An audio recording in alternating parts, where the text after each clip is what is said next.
Happy New Year, Inside Edge. Welcome to the Inside Edge, guys. I am Michael Ray Newman. Happy New Year. It is the new year, right? I've said that a few times. That's been my whole motto. Every time I talk to somebody this whole week, the first of this year is 2019, I say Happy New Year when I answer the phone because it is a new year. And I love the new year because the new year is filled with hope. Everybody has their resolutions, right? I have no resolutions. I have goals. We set goals. We don't set the resolutions because my resolutions last about 48 hours and then I get bored with them. I don't have any direction with them. But what's exciting is we have our goals. You can sit down. We can define the gap, and that's what we're going to be doing a lot on this program. Thank you for watching, guys. If you're watching from YouTube, the social media platforms, or if you're listening to us on a podcast, and I hope you are, and I hope you're working out or really filling your mind mentally or spiritually or physically or in your career, developing your finances. All those things we need to do this year to redefine the gap is filled with hope. And hope is a catalyst for all change. We all know that, right? The monster millennial, Kevin E. Welcome in. That was a solid solid intro, man. Well, thank you, man. I hadn't done it in 3 months. It's been a little while. So. I got a lot to say, man. I'm telling you. Absolutely. Well, Happy New Year, and I don't make any resolutions either, just so you know. Yeah, that's right. Oh, no resolution. No. Somebody said that my New Year's my birthday's when they do their resolutions. So I think resolutions are overrated, but I love goal setting. And at the end of this year, we were just starting. At the end of last year, we sat down as a family, and my youngest is 12 years old, and Lily is her name. Presley's my oldest, but Lily goes. We started talking about let's pull what you wrote down at the first of the year. Let's pull it out, and we used the process, the life process, the business process that we use to build procedures, the sales process we use to sell, understand, and relate people is trust. Right? Remember that? We talk about it a lot on this podcast. We talk about it a lot everywhere I go is the life process.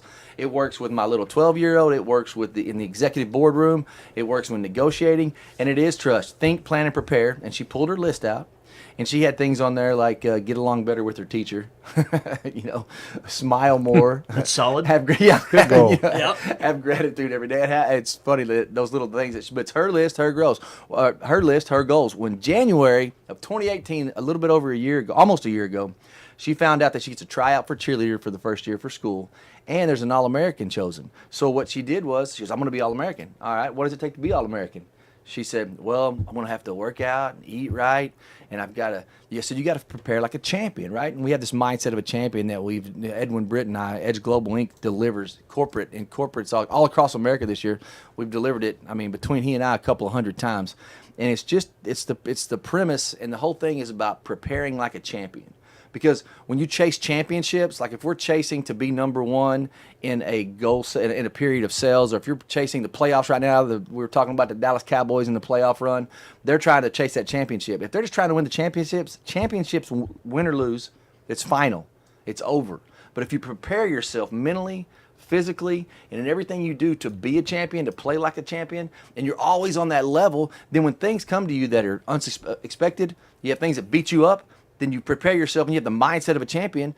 The byproduct is the championships. All the stuff you win, all the stuff that we get is money and things that we get. It's just something that we accumulate because of the way we live. So she came to me almost a year ago and said, I want to be an All-American. And I was like, oh boy, well this is pretty. First of all, she's the youngest one if she was to make the squad, and she did make it. And then she started training. I said, okay, let's think, plan, and prepare. What needs to happen for you to be an All-American? Well, my back handspring's got to be better. I got to get my tuck. And also, I've got to be able to learn the dance. And more importantly than that, I've got to cut out sugar so I can make sure I'm eating right to be prepared so I can do all the exercises I need to do. We had like 8 things, think, plan, and prepare. Then that's I know it is. Hey, she's 12. Preparation, man. Kevin's like, man, that's a lot. That's a lot. What are you making these kids do? What was cool about it is she's telling me. I asked her this easy question. What do you want to accomplish? I want to be an All-American. What does it take to do that? All right, let's talk about it. And she went down this whole list, and we cut things back and added things and wound up to about 8 key things that she needed to do to prepare herself and have the mindset of a champion so every day when it got tough, she'd be able to do it. Well, she wound up making a squad. 20 girls were on the squad. They were coming in. They were going to take 3. And this was great. The last 2 weeks, she really kind of fell off her training regimen. 2 weeks before the big camp and the All-Americans are coming in, the college cheerleaders to evaluate. 2 weeks before. Well, guess what? As a parent, I wanted to say, hey, you got to do your workouts. And her mama was like, Lily, are you here doing what you need to do? Lily, are you here? Lily, are you? And I brought her in that first day and I said, don't say another word to her. Don't say anything to her about All-American the rest of the week. She spent another day. She actually did some stuff. That weekend, she did some stuff. But the rest of those last 5 days, she was eating candy, swimming all day. She missed a workout because she was going to a different cheer kind of a deal. So I said, here's what we're going to do. We're not going to make her do her workouts. She had her goals. She laid it out. Now, when she loses, this is a perfect opportunity to say what happened. I mean, see, it's hard, right? Because when the kids, like my dad used to say, boy, don't climb. He'd catch me climbing a tree. He would say, son, don't climb that tree. It's going to hurt. He'd walk up, pull me out of the tree. If you fall that tree, boy, it's going to hurt.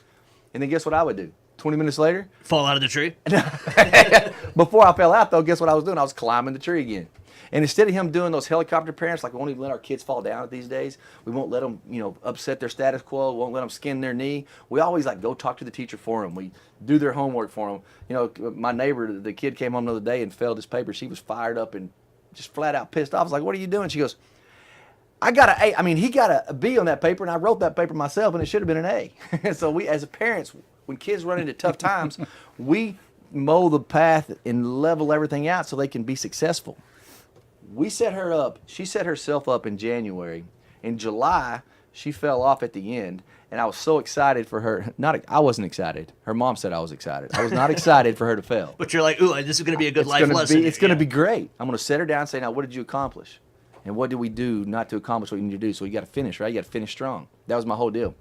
When she came home, or she texted me that night, my wife did, and she goes, you're not going to believe this. Only 3 girls were picked, and the youngest one made it. And the 2 oldest ones made it. I said, well, who's the youngest one? Lily, my daughter. So she made it anyway.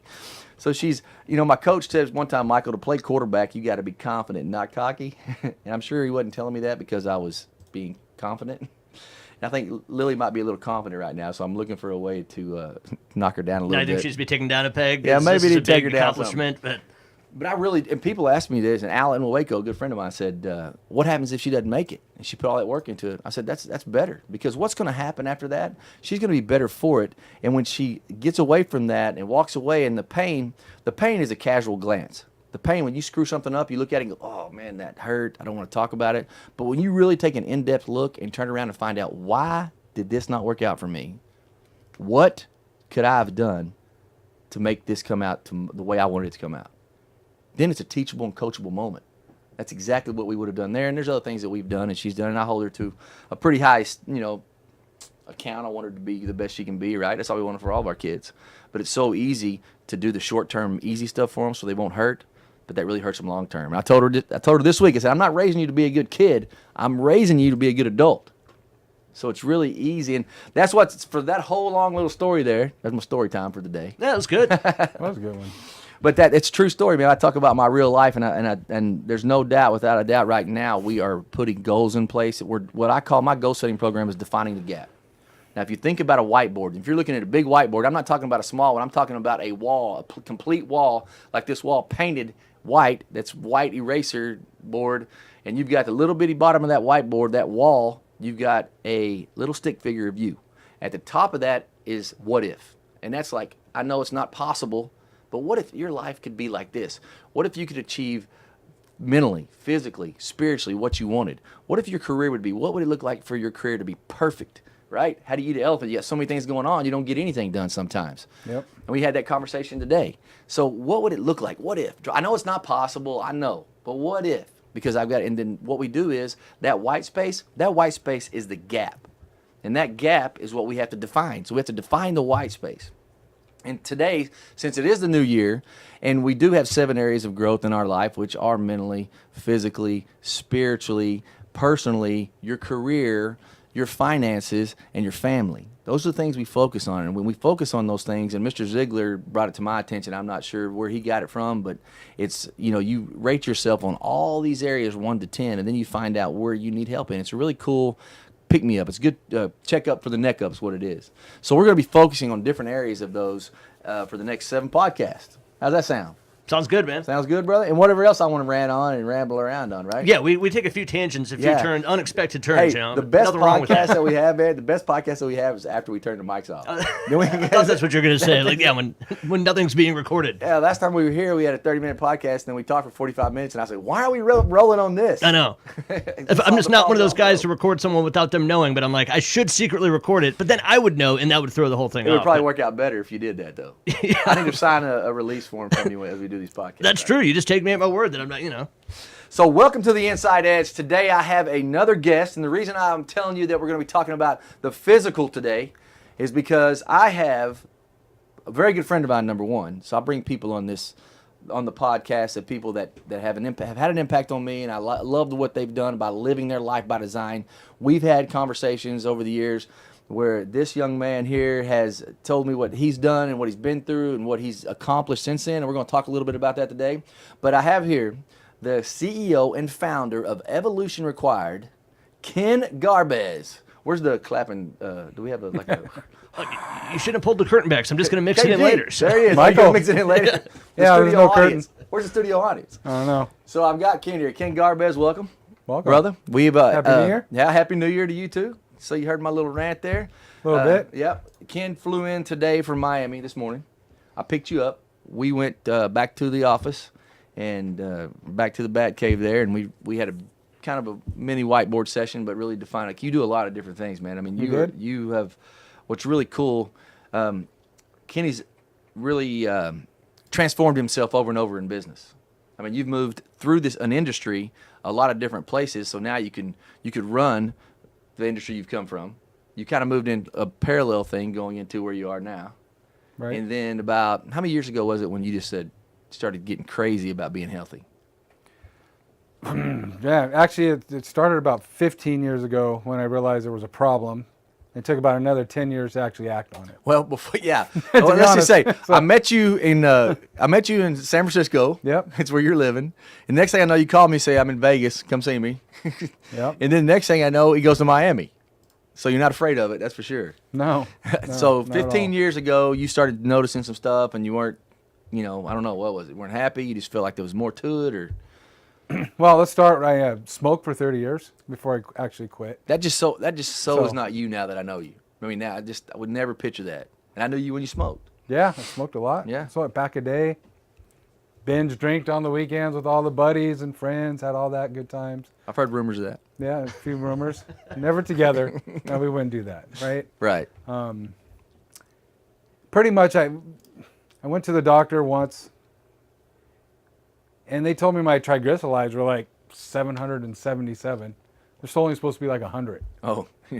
So I would have said, "What's that?" Yeah, first me of all. too. I'm like Is a that good? major I'd layman. be like, high five. yeah, I didn't know what it was either, but like, I Triglyceride said, is, I'd be like, high five, 700. right. he's like, you need all these drugs and everything. I'm like, whoa, I don't want no drugs. So, Right. so I actually ate salmon straight for 30 days Wow. and it got him down to normal. Really? So that's like when every I really, meal, or just, periodically throughout the day, or like 3 times a day? No, like it's for- the only thing that you ate? for dinner. Oh, man. And I had plain turkey sandwiches for lunch every day, pretty much. Wow. But I didn't stop smoking. That wasn't a good enough reason. So didn't stop drinking Not either. on my deathbed, but so I'm just That kind of on wasn't my a good way. enough reason either. So then it went. So nothing really. I ate better from that point on. I really didn't. I did get a bike from a garage sale, and I kind of rode it around. I rode it over to the lake to smoke. Like you rode the bike physically, Yeah. not a motorcycle. So a that real was bike. that was exercise, right? So you rode over to the lake to get your happy spot so you could light up. Yeah. Wow, I'm digging Yeah, it. it was the whole river community, right? Cool. It's better. It still counts, right? It's Yeah, a little bit of exercise, right? exercise. So that was about the extent of it, and then probably, 5 years after that. So I started eating a little better. So about 5 years after that, I got a real bike, a mountain bike. Then realized even though there was mountains surrounding me, there was like no mountain trails. Wow. So I eventually traded that in for a road bike. And so I casually was just riding my bike around and got into, rode with some friends and up hills and still never quit smoking. There was times I could say I rode, 107 miles in San Luis Obispo, 8,000 feet climbing. And then we went straight to the store, got a pack of smokes, and Celebrate. then to the bar. Celebrate. Even though we were one of the couple of last people to come in. I don't know why. Yeah. But Wonder so that why. happened. So that kind of thing. But Yeah. it was still just kind of moved on. Then I moved to Vegas, of all places, right? Like you mentioned. That can't be healthy. That's I the could- place to try to quit drinking and smoking. I'm telling you, man. I'm like, you go, well, and I'd ask you that then. I was like, man, there's no way. Every time I come here, I'm excited to get here, and I'm way more excited to leave. Every time I go to Vegas, and I was like, I had that conversation with him. I said, man, how can you live here? He goes, well, if you're not going to Vegas every day, there's outside suburbs and everything else. Right. You assume when someone says they live in Vegas that they walk out of their apartment and they're on the Strip. Yeah. You know, Oh no, we were up in the hill. It was beautiful. We were up in Yeah. Summerlin. We were like in the foothills of the Red Rock Canyon. Yeah, Red Rock's awesome. But I worked in the automotive industry, Uh huh. and we took a lot of people to dinner. So there was a lot of Entertaining. food, entertaining, Eating bad, eating late, drinking, eating drinking late. late. Yeah. There was one point I have this picture. I met a chef at a restaurant, and I still look at that picture now, and I look this wide. I know, dude. You're not. And I've shown that picture. You showed me that picture, and I've Yeah. shown you from where you are now and what you look like. And I've even shown it to like Ryan and a couple of friends and guys that work for us. And I go, man, he looks good then. He didn't look. You didn't even look bad. Oh, but no, you that just was didn't bad. feel That good was- no, in your yeah, I felt- mind. yeah. It's probably worse than you think. But yeah. So then really did a. I mean, you've done a. I mean, when you moved to Miami, I mean, is that really when you saw the? Yes, it was never serious before that. I mean, I rode my bike. I thought I was doing good for myself. I did the centuries. I really didn't do any weightlifting back then. Occasionally, I mean, I had a bench, so I would just go work out once in a while. Just get a little pump It's on. like the bar was still heavy at that point, right? But it was in Vegas when I realized that my life wasn't going in the right direction, that I needed to make a change. And I don't know if it was from all the people you see in Vegas. I mean, you see everybody, carrying around, big old bottles of liquor and falling over and all that fun stuff. begging for and money and begging for a lot of bums, all that. So I think that was the beginning of it, where I realized, well, this is not right, And I really started thinking about life, and I'm looking back at my family's history. yeah. My grandfather eventually died of diabetes. My uncle died early of diabetes. My mom died of cancer. My brother died of cancer. And I'm sitting here smoking and drinking. And at that point, I mean, I was almost 50 in Vegas, and so I really started thinking a little harder about, well, maybe I should make a change. And then we moved to Miami. So everybody's fit for the most part in Miami. It's also another town that's fun to drink and smoke in, though. Yeah, well, I know it's kind of a hard. But they do it fit while being fit. I Yeah, mean, they- so You look good. Yeah. First they get in shape, and then they go to drinking and smoking. Yeah, and that's kind of when I noticed the pivot. I mean, I know you'd kind of been already doing a lot of stuff, but there was at some point. I mean, you just called me excited about what it is, and you're like, man, I've just been. You were sharing some of the family things you were talking about, and you're like, man, I just can't have it. Just can't be that way, And then you broke out this one thing that really still impacts me today. You said you had this life graph. oh yeah, That was you forgot about that, right? no, Dude, that's in the book. That's going to be in the calendar, right? it needs to be That's in the Day calendar, Runner. right? It's this graph, and the average human, or male in the United States at the time was 77 years old. That's how long you're going to live. That's your life expectancy. And then he has this graph, and it has where he's born. He wrote his date on it, and then all of a sudden he's gone all the way down to the day, 365 years, all the rows, 77 rows. Bunch of little tiny boxes. Yeah, little bitty boxes, and he put the day where he is right now, and you look at that, and what your life expectancy is. Man, you talk about That one thing will make you change everything. win. You talk about the win list that we talk about. What's important now? That's a good way to look at things. What's important now? Yeah. He goes, man, I've been trying to make the most of every day. Like some days I don't feel like I've done enough. I'm down with my dog, and I'm like petting my dog. I'm just really trying to be in the moment. And because we always have said life are these little moments, these stackable moments that you can remember, and the win list of what's important now, especially when you're carrying around two phones and everybody's beating you up and you're beating yourself up, and there's a lot of things that you still want to accomplish. But here's where you need to take a step back and look, and that graph is was really powerful to me too, man. I was already considered myself life by design, all this other, I'm all this life by design win list kind of a guy, but man, I'm still not doing enough. There's more I can do. But I think that we have to keep it in perspective, though, because I think you really don't realize. I think you do in a lot of ways, but a lot of people don't realize what they've already accomplished when they look back and see where they were, how far they've come. It's pretty impressive. Or what they haven't accomplished. When you look at that graph and you realize your age, and even though I've done well, I got great family, great kids, great wife, make decent money, by any means, I'm in good shape. Retirement plan, I have all that. Absolutely. But then you look back and it's like, what else have I done? I lived in that normal cycle that every human's supposed to live in, and that doesn't mean it's the perfect cycle. Oh, definitely not.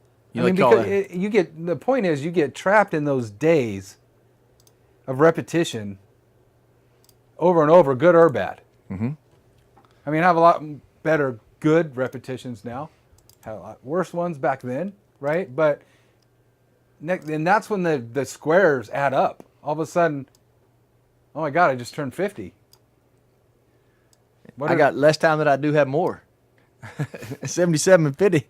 It's not a Yeah, lot. there's not many squares left, right? Yeah, the squares are starting to disappear. And then you go, did I go everywhere? Did I do everything I wanted to do? Oh yeah. And the answer is going to be everybody's going to say no. Mm-hmm. Whether it's by yourself or with your family or with your kids or whatever. And, so those are that graph will make you think a little differently. Because we always say, let's do it next year. And I still haven't even got to anywhere I need to be. I mean, still, I think about that all the time. It's like, now this year we're going to go to Iceland. Because that would be cool. Kilimanjaro, still haven't done it. We haven't done it. We're We supposed talked to. about it for like 3 months. And, Yeah. We haven't done that. I get it. There's more you can do, man. But what I've seen you change since that graph's come out and what you've done, I mean, you transformed your body. I mean, you've transformed and invented and created revenue streams and companies. That's the evolution required, I think, came from that time in your life, didn't it? yeah. Yeah, but you just realize that I've got to evolve. I got to change. I got to get better. There's more out there that I need to do. And I think that right there is what I would encourage everybody to take a look at and do, and just spend more time being the best you can be. Because we do. It's exactly this. It's exactly the wandering generality as opposed to the meaningful specific, right? Because we get in those ruts. You didn't say it, but that's the word is. The rut, You're yeah. going through the same thing every day. And a rut is just the grave with the ends kicked out of it, right? It's like the processionary caterpillar. They put all the processionary caterpillars, they call them that because they follow each other around and around and around. Well, a French guy that did a experiment, and he put the pine needles in the middle of a flower pot, and then processionary caterpillars all around it. Pine needles are relevant because all caterpillars love they love pine needles. It's their preferred food.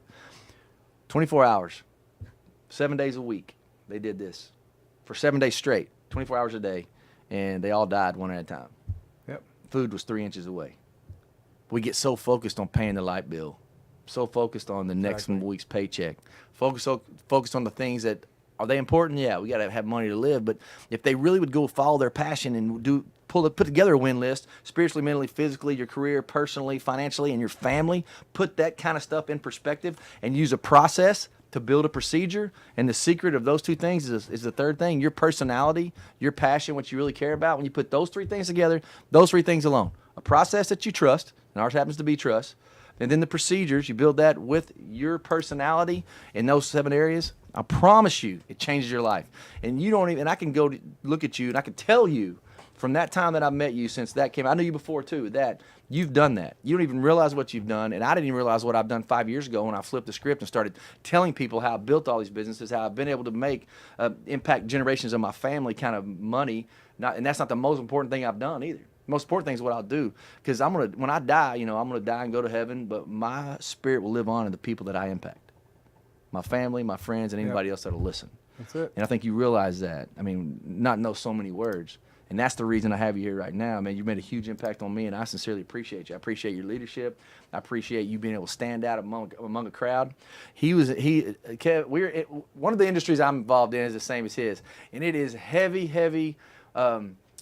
Customer relations, old school, good old boys, taking me out to dinner late, drinking a beer, smoking a cigarette, encourages not a good lifestyle when it comes to sleeping right, eating right, right? Not at all. Stress. Yeah, and he God. is like the figurehead. Did a move in that industry, but in a different space. Recreated himself. He wasn't a sales guy, but he had all the customer relationships, right? Doing the same thing for 12 months. He didn't have a drop of alcohol. Is that true? True. Yeah. I mean, that right there takes a stand, and that right there to me stands out, and that's true leadership is when you lead by example. And and plus he was serving an industry. He went over to an industry or a company that was devastated by losing a customer. He said, "Let's go, pick it up." And he stepped up and he led that company when nobody else was. So I'm super proud of your leadership and the example, and you being my friend, man. So I really appreciate you coming by today. Thank you, Michael. Now, don't call me Mike. That's number one. I said Michael. Oh, okay. He did. I'll never call you Mike. Who's Mike? I'm just kidding. You can edit that out later. I'm just busting your balls. Well, definitely edit that out later. But what I want you to really talk about for a minute. Talk about for a minute Evolution Required. What it's about, what it does, who does it bring together? Who does it bring together? You have two customers in every industry. I say this, we preach it heavily. You have two customers. You have your internal customer, your employees, and then you have your external customer. Your internal customer will be your employees and your vendors, and your external customers are the people that buy and trade your product or goods. So, with that being said, explain a little bit of what Evolution Required look like and what is it. Let me tell you about Evolution Required first. Please. Have you seen? I'm sure you have the movie WALL-E. Sure. Yeah. You've seen WALL-E. Yeah. Okay, so there's this spaceship. So all the people, they corrupted the planet they were living on. So you couldn't even live on it. So they built a spaceship and they took off. Well, WALL-E was a robot. Oh, yeah. WALL-E found his way, remember? It's a Disney movie. He gets his Yeah. way back to the Of course I've robot. seen it, yeah. So there's all these big 300-pound people on their little carts, right? I remember. With their TVs, Mm-hmm. iPads, phones, whatever you want to call them, but they can't even walk. And they're going around. Art, So life imitates art. when you think of that and you look around today of everybody on their phones, all the people that are on their carts, and there's so many people that are just overweight and they're in carts. I mean, they're driving around cars because they can't walk anymore, right? Yeah. So our human race is going the wrong direction. It is fed by money and government and bad food and bad Chemicals, decisions yeah. and chemicals, and they want to feed you more medicines because that's how they all make money. So that's kind of the evolution required part. Like, we need to make a change, right? This planet needs to make a change. Then when you take the word evolution, and I kind of took an interest in Navy SEALs books. I've never been in the military, but it always fascinated me, right? Right. So I read a bunch of talked the a little bit books, about it. and I learned what an evolution into the military is. And it's something that you keep doing repetitively over and over and over again until you master it. Unlike a goal. A Right. goal will get you there. Right. Or you need all these little and big goals to complete an Stepping evolution. stones, right. But an evolution is changing who you are forever. Completely. Muscle memory, all that. Right. You get muscle memory. It becomes a habit. Just like bad habits, you can make good habits, right? So I was obviously with smoking and other things. I was just like, you build these habits and you gotta put your energy into somewhere else. And so that kind of led to my fitness change, and it kind of led to me thinking about, well, this world's wrong, let's make a change. So I started getting into the industry of my own, and I went through a whole personal trainer search. So you join a gym, you meet a personal trainer, that personal trainer, hey, say you should talk to this, or you get in a cycling group and say, hey, this person, well, they'll sell you a program. And so you're reaching all these places and you're grabbing a piece here, you're grabbing a piece there, and oh, hey, my friend's a nutritionist, you should meet her. Oh, great, perfect, I should learn how to eat, right? So you like have to train yourself to do all these things, and it's not easy, and it's all word of mouth. And finding reputable people is just, this is my buddy, so try this. May or may not be a fit, right? You just don't even know. That's right. Right? So you have to try that. And it for me, it took a number of years to put all the pieces together. And I was thinking, man, I wish there was just one place I could just go and have all this information where I can choose from. Right. So I look on the internet and there's nothing.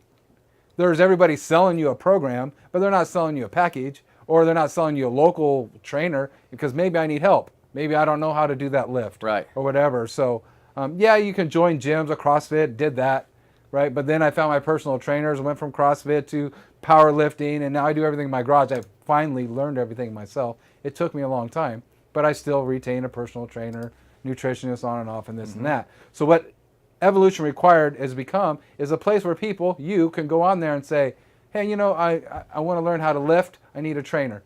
So you're going to go look on there. You're going to put in your general information. You're going to say, hey, I want to lift weights. Yeah, if I don't want to do, I can do it virtually, or I can actually see somebody, or Either way. Yeah, in if you don't person. know how to lift weights, you want to meet somebody that can do it in person. I mean, you have to join that gym wherever they're at, or make that arrangements with them, but then you're going to have somebody that's been vetted, that you know is insured, that you know is going to Has take care of you. credentials. Yeah. He has all the certifications. He's going to take care of you. Same thing with nutritious. Same thing with Nutritious, yes. Same thing for what else do you have? It's like an Angie list for workout people, really, right? Exactly. So you're going to have all the people that you can reach out to, Yeah. where you can buy programs online or not. Or if you just want to find a yoga studio, you're going to be able to look on there for a yoga studio, and you're going to be able to find a rating on that yoga studio in time. It's new. Yeah. It's going to take some time. Yeah. But there'll be a rating on that yoga studio, and it's going to Reviews and ratings and everything else. Yes, exactly. That's awesome, man. I think that's really cool.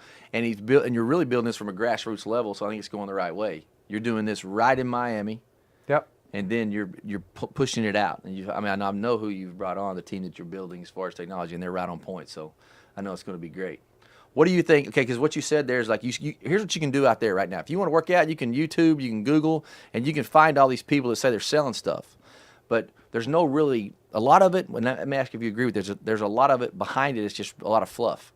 There's no real meat and potatoes. There's no real continual. Is that true, or would you agree with that? Some are, some are not. Yeah, okay. I mean, some Which are, is they just take your money. It's a crapshoot. And if you already know what you're doing, if you're already a seasoned athlete or been lifting weights or cycling or whatever, any of that kind of thing a lot, that you could just pull a random program offline and it'll work for you. And you'll make it work. But you have to put the time in. You're just not going to do it. Most people aren't. Yep. And that's the biggest problem. Most people in this world want to do this, but they're afraid to walk into a gym the first time. Mm-hmm. CrossFit's a great community. However, it also promotes competitiveness too quick. And then people get hurt. And beat up. They teach you how to lift real quick, and all of a sudden they put you in an environment where you're competing against the guy next to you, right? It's I love CrossFit. It's one of my favorite things, but it's so easy to hurt yourself, right? So you might want that personal trainer first, right? So you can properly spend the time and learn how to do the lifts. Then go do CrossFit.